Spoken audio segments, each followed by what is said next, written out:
This video has been made possible due to my YouTube members, so a big thank you to all the gigachads currently on screen. In 1991, the Swedish government decided that the STRV 2000, a domestically designed Swedish tank program, was a failure, and instead, the Nordic country had to look beyond its own borders and purchase a foreign tank design. This was due to the Swedish fleet of tanks being mostly obsolete by this time. The Swedes had around 4 different types of tanks active, and like most European countries in the early 90s, who were looking to cut back on national defence, instead spending that money on cringy things like healthcare and child education, the Swedes wanted a single main battle tank to fulfill or replace their existing vintage tank collection. 3 export customers showed up: the Yanks, the Baguettes, and the Sausage Lovers. These 3 nations brought with them the Abrams, the Leclerc, and the Leopard 2 Improved, basically a prototype 2A5. These 3 tanks were trialled by the Swedish government, who later published their results,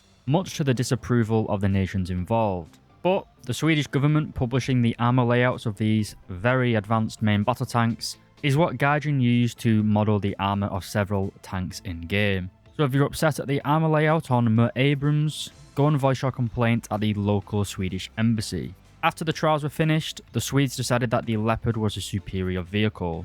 The Leclerc came last, but it was a prototype model and wasn't really finished. It's unclear whether the Abrams was a monkey model for export, similar to the Egyptian and Saudi M1s, or whether it was a frontline American M1 with DU inserts. Regardless, the Swedes made an order for over 100 improved Leopard 2s, and also leased 160 of the older Leopard 2A4s for training. The 2A4s went into service as the STRV 121, and the new improved 2A5 would be designated the STRV 122. This tank was largely a clone of the Leopard 2A5, with a few external changes. The STRV 122 was followed by the 122B, which had increased mine protection. In 2010, the prototype STRV 122B Plus was created, essentially a 122B, but with new composite armour on the sides of the hull and across the full front of the turret. This new armour adds less than a ton of weight, so it doesn't compromise the mobility, and it drastically increases the protection against chemical rounds. The armour coverage is also increased to cover the full length of the turret side, and most of the fighting compartment along the hull. The 122B Plus is essentially a Leopard PSO or a Leclerc Azur added from the previous updates. But in War Thunder, should you grind for this improved M95 Slinger? With its increased levels of protection, with seemingly no downsides, it seems like a no-brainer. But is there more than what meets the eye? Is the STRV 122B Plus actually a bit of a meatball? Well, if you'd like to know more about this tank, lads, stick around for the rest of the video.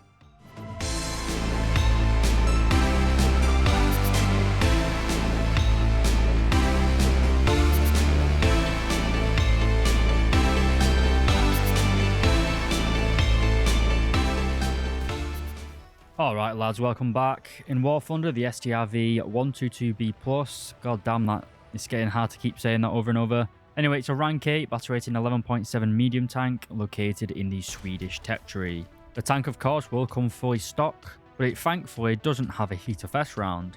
Instead, your stock grind will commence with the still useful DM23 round with 230mm of angled pen. Not amazing, but at least it isn't heat of S. After you unlock the parts and FPE, I'd then recommend getting the DM33 in the first rank of the modifications, as this increases your angled pen up to 280mm. After DM33, unlock the modules you see fit. I'd personally recommend the thermal imager and the laser rangefinder. Also make sure to unequip the mine protection module in the modifications, as this will remove 2.4 tons of additional weight. I have no idea why Gaijin adds mine protection in a game without any mines, but oh well. The new 122B Plus complements the already incredibly strong, borderline overpowered Swedish top tier lineup. The B1 is in great company, as we already have the STRV 122A, B PLSS, and the Swedish 2A6. These fantastic main battle tanks are also complemented by one of the best SPAAs in the game, as well as the new Gripen for close air support. Sprinkle in some incredibly versatile light tanks, and the Swedish top tier is unironically the best lineup in the game. But does the B Plus contribute to this, or is it just another gimmick tank?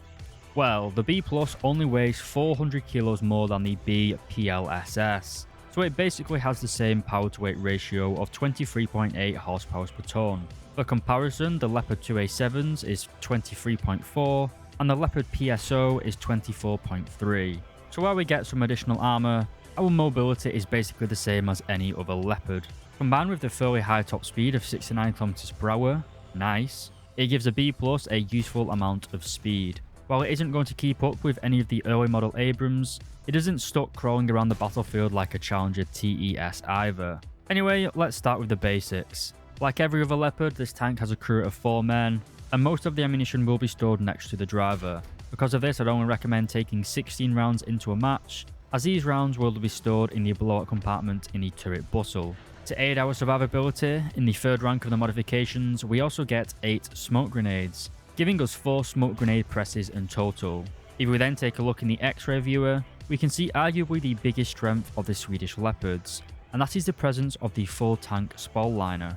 Even the baseline model STRV 122A has a hull and turret roof spall liner, whereas the Germans only get this feature in the Leopard 2A7. This gives all of the Swedish Leopards a huge buff in survivability, but what, if anything, makes the B+ better? Well, the frontal hull armor remains completely unchanged as far as I can tell. The turret gets a new armor layout, which is much smoother than the previous 2A5 style, but from my testing, the armor protection is largely the same, and in some places marginally worse. Bear in mind, this is not to say that the turret cheeks are weak, but there is no huge increase in protection. An area which has seen a large increase though is the side of the hull, using the strongest chemical warhead in the game, which as you can see cleaves right through the PLSS. Against a B+, it is unable to defeat the new composite side armor, but against the rounds most likely to be fired at you, in this case the Soviet 3BM60, this new composite armor still falls short and the round will still penetrate you. So just like the PSO and the Azure, this new armor is largely just for protection against helicopters and small caliber autocannons. It isn't really going to protect you from other main battle tanks. As we saw in the mobility section though, this upgrade isn't like the M1A2 SEP V2 or the French Leclerc Azure, as the additional armor doesn't make you a lumbering fat lad ass what can't really move at all.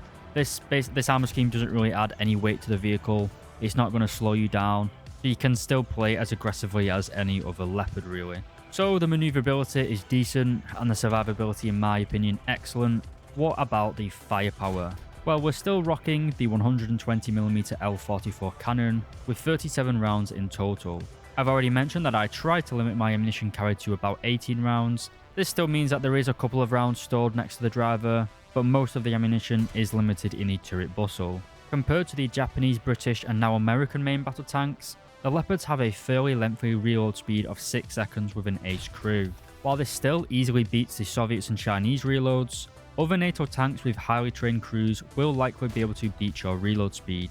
Unlike some of the other modernizations we've seen in War Thunder recently, like the American M1A2 SEP for example, which gets additional armor and more modern fire control and thermal imagers, the B+ still only has first generation thermal imagers. They did not upgrade that for some reason. So the gun handling is largely the same in game. We also get second generation thermal imagers for the commander's sight, as well as a commander's override. However, the commander's camera is slightly blocked due to the cupola blocking the vision. The gunner's sight is a 4x zoom with an optional 12x zoom. I personally don't really like a 4x baseline zoom. I prefer tanks more like the Challenger 2s, which have a base of 2x. I found that this is a lot better for close range urban combat, but again, this is solely my opinion. We then come on to the ammunition, and when stock, I've already mentioned we get the DM23. It's not a bad round at 9.0, but at top tier, it is a little underwhelming.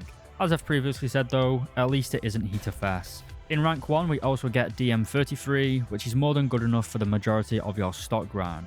It isn't going to low pen things, but it will still go right through most weak spots of your enemies. In the third rank, we have a high explosive round. This is useful against light tanks and large SPEAs like the Flarak Rad, basically vehicles which a Sable round is unlikely to kill due to the crew being spaced quite far apart. But it isn't really big enough to overpressure enemy main battle tanks, as it only has 36mm of penetration. Our final round is M95. This is unlocked in the 4th rank of the modifications, and it is one of the weaker top tier NATO shells. It compares very poorly to DM53 and even M829A2, but it is still better than the 3BM60 fired by the Soviets. It certainly isn't underpowered, and the additional armor found on all of the Swedish Leopards more than makes up for the slightly weaker main gun ammunition. This is one of those things where it looks worse on paper, but in game I've never had a problem with the SAKO fired by any of the Swedish Leopards, and considering top tier Sweden's win rate is so good, and you've probably faced the Swedish Leopards before and they're pretty much well known for being very, very strong in game, I don't think anyone will be going to be saying that they need a better round. I've certainly not had trouble with it, and I'm not an ace War Thunder player by any means. Anyway lads, thanks for making it to the conclusion. I personally think that the B+ is a nice new addition to the Swedish Giga Chad lineup. I don't really think Sweden was struggling in terms of backups. The STRV 122A, B PLSS and the Leopard 2A6 were not weak at all. While the B+ retains all the positives of the other variants, it adds an enhanced level of protection to the sides of the vehicle and makes the tank look a lot more modern. The B+ feels great to play in ground realistic. I mainly play it defensively to take advantage of the fantastic armor profile. But what mainly makes this tank so good is found on all of the other 122s. So while I do like this tank, it isn't something I'd recommend people rush out and grind. It doesn't add any new capabilities to the Swedish lineup and is simply acting as another backup. Anyway lads, thank you very much for watching. As always, a huge shout out to my YouTube members. This channel just would not be possible without your support.